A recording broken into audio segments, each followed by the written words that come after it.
and welcome back to another video from the Let's Play series, where, as you can tell, I have been busy putting together another house for this side of the island. To be precise, this house just over here. So it's just off to the side of the other houses, which we've already put in, and it's just filling up that little space there on that corner of the island to make it start looking a little bit fuller. You can also see that I've extended the path around the back, and I've also brought around the front as well, just continuing this sort of edge that we've got that's protecting people, I suppose, from falling in the water. But if I just hop over here,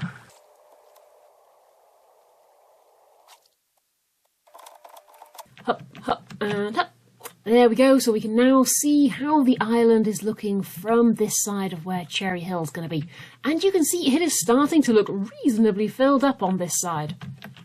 And if we actually look at the island from straight on, you can see that we are looking very full up. Actually, we've got all of our buildings in down the bottom.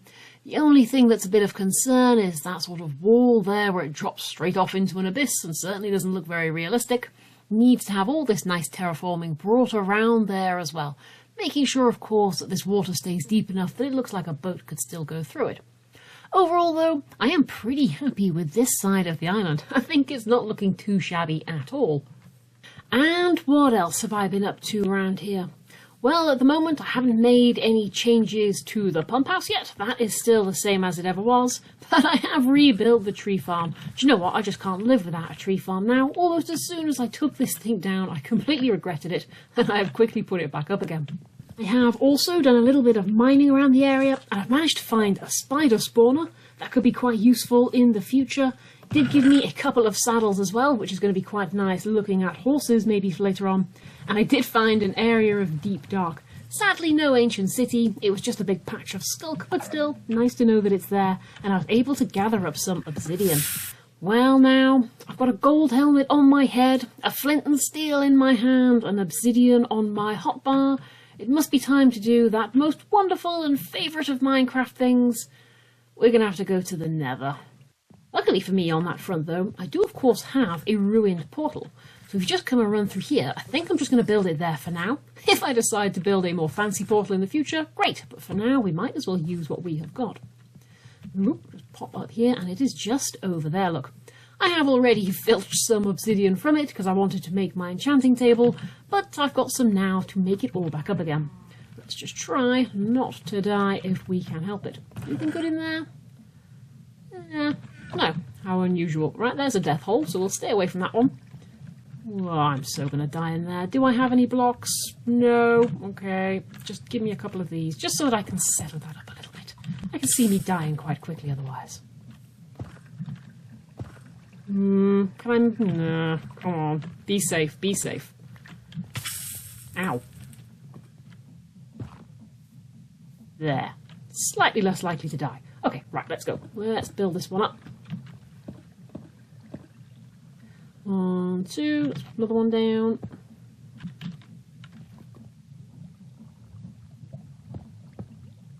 Can I fall in there? I could, but I'm not going to. I'm going to be sensible. Right, here we go. Let's go through and let us pray. Pray, pray, pray. This is not going to be a basalt delta. Come on, be a nice nether waste. That would be great. Please.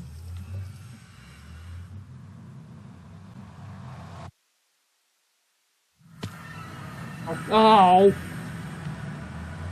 Yay! Basalt Delta! Yay! Oh look! And Soul Sand Valley maybe up there. Yay! Great! I'm so happy to have got this one. Ugh. Okay, so not the best of starts in the Nether, but never mind, it's fine. It looks like there's nether wastes over there, so we can get out of the Delta nice and quickly. Now, of course, you might be wondering why come to the Nether at all when we could have just stayed in the nice safe overworld. And that is, of course, because I think it is about time we upgraded our world to include brass, for which we're going to need to go and find ourselves a nice little fortress somewhere. So, am I going to remember where this is? Yeah, let's rely on my memory a little bit, but it shouldn't be too bad. Let's run off in this direction. We'll just have a little look around and see what the terrain is looking like. Plenty of pigmen. Good to see. What's over here? Go on, let there be a fortress right on my doorstep. That would be so handy. And Nope, that's not going to happen. Right, okay. Leave it with me. I am going to go for a run around and see if I can find a fortress somewhere in this place. I lasted less than 5 minutes.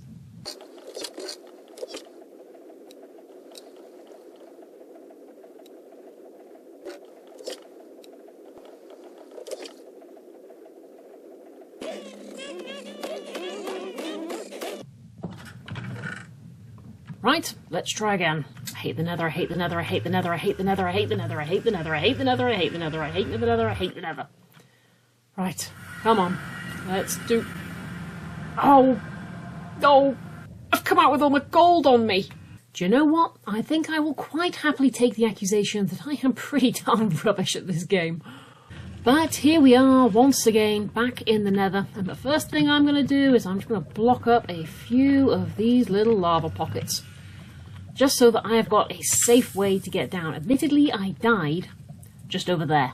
I didn't get very far at all. I just basically ran straight off that ledge, straight into the water. Into the water. I wish it had been water. Straight into the lava, and that was the end of me. But I've got some blocks now, so I can do some nice safe pillaring out, and this is going to be a far more productive little outing.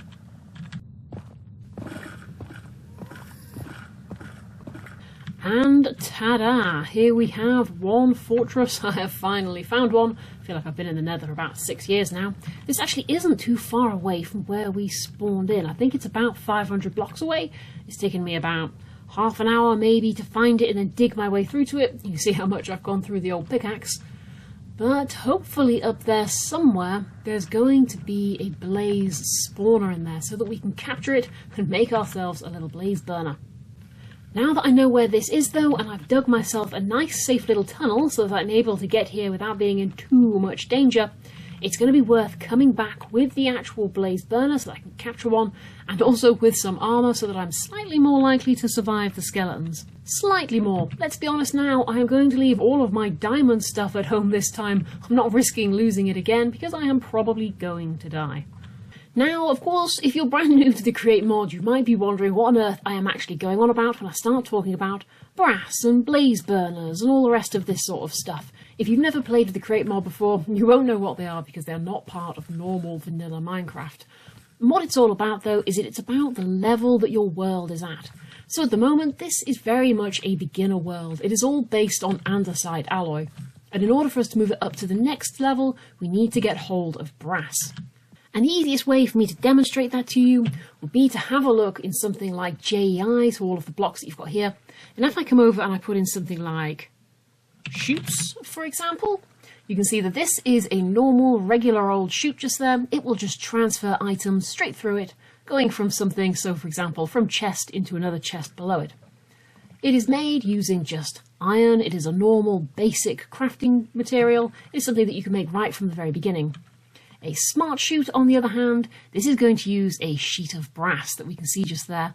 It still uses one of the normal chutes, but this has lots of added functionality to it. The biggest thing, and perhaps the most important thing that it can do, it can be switched off using redstone, and it can also filter different items.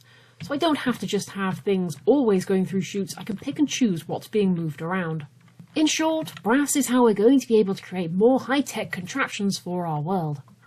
But while that is all very well and good, what has any of this got to do with blazes? Well, if we come back once again into JEI and we type in brass,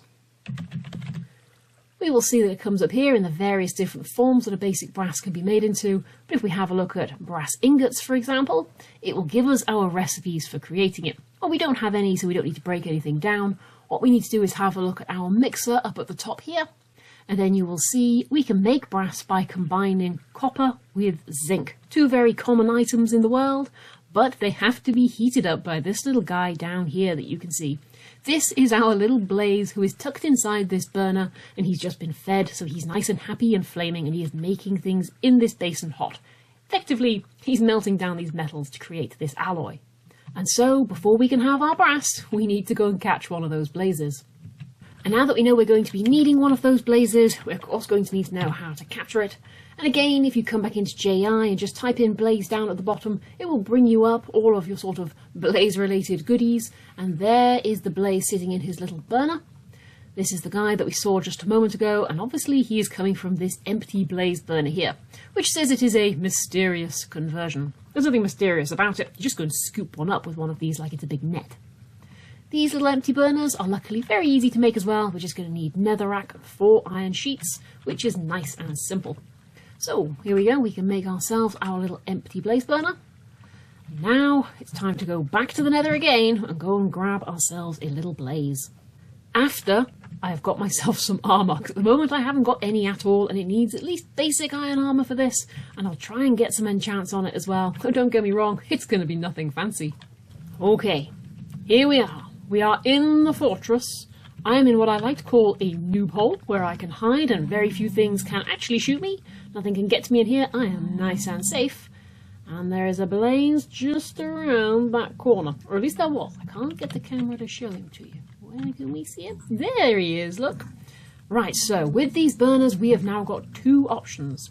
We can either get it directly from a spawner, or we can just go and snatch that blaze up who is sitting just there. Let's see if we can just go and grab him. That will be really easy. Okay, right, so we have got empty blaze burner in hand. There's a bunch of skeletons over there that thankfully can't get me. Are you still there? Yeah, there he is.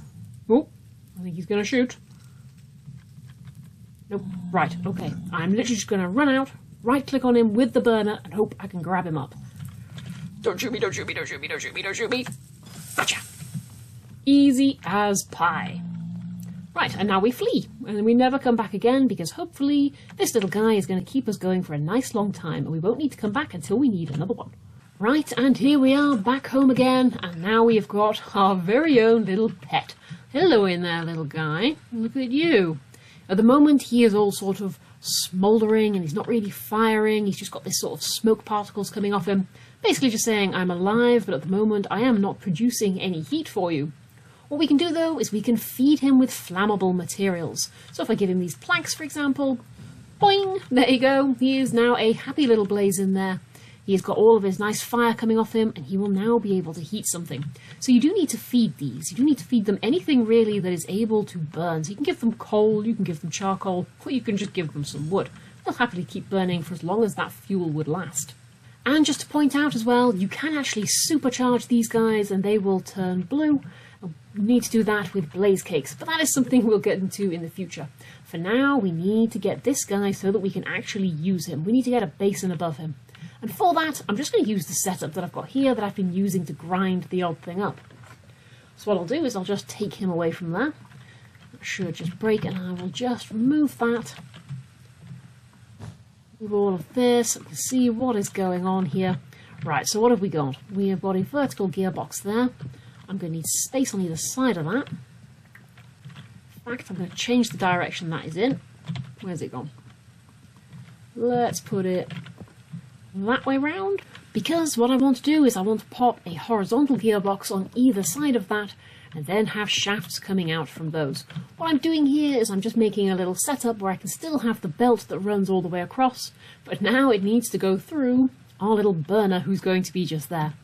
So if I just pop these belts in, and then if I place the basin on top of him, you'll see what I mean. There we go. So now I need to have items coming out of this chest. They are going to go into this basin, and then when I set him off, when I light him, he'll be able to make it nice and warm for me, but the belt on the other side can take things away.